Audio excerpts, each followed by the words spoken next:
Bangladesh news today Mohammad Zainul আবেদিনের প্রতিবেদন ও video চিত্র। চট্টগ্রামে সীতাকুণ্ডে ট্রাফিকের দায়িত্ব পালনের পর এবার বৃক্ষরোপণ করেছে বৈষম্য বিরোধী ছাত্র আন্দোলনের শিক্ষার্থীরা।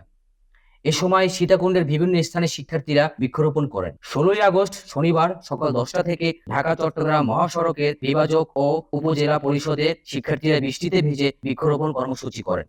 এ সময় শিক্ষার্থীরা বলেন, বিরোধী ছাত্র সমাজ সীতাকুণ্ড টিম রেঞ্জার সীতাকুণ্ডর পক্ষ থেকে সবাইকে জানাই আন্তরিক শুভেচ্ছা। ছাত্র আন্দোলনে আমরা সবাই মিলে যে কাজ করে গেছি, এই পর্যন্ত আমরা সবাই মিলে একসাথে আসছি। এখনো পর্যন্ত আমাদের লক্ষ্য হচ্ছে যে সারা বাংলাদেশে নেই সীতাকুণ্ডকে একটা সুন্দর রূপ দেওয়া। এর থেকে আমরা সীতাকুণ্ডে ক্লিন সিটি কাজ করেছি, আমরা বিভিন্ন জায়গায় পরিষ্কার পরিচ্ছন্ন করেছি, বিভিন্ন জায়গায় আমরা আর্ট করেছি, বিভিন্ন জিনিস অঙ্কন করেছি।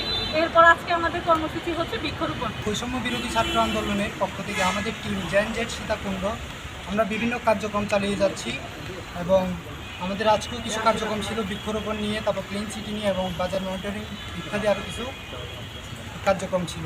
আমাদের ভবিষ্যৎ পরিকল্পনা হচ্ছে আমরা সবাই ঐক্যবদ্ধ হয়ে সীতাকুণ্ডের যেখানে অন্যায়ের প্রতিরোধ করা, অন্যায় দুর্নীতি দমন করা, এসব নিয়ে কাজ করতে চাই। পাশাপাশি সীতাকুণ্ডকে একটি সুন্দর সুশীল সমাজ হিসেবে রূপান্তরিত করে আমরা মানুষকে পথ দিতে চাই। Mohammad Aminul Islam, Bangladesh news today.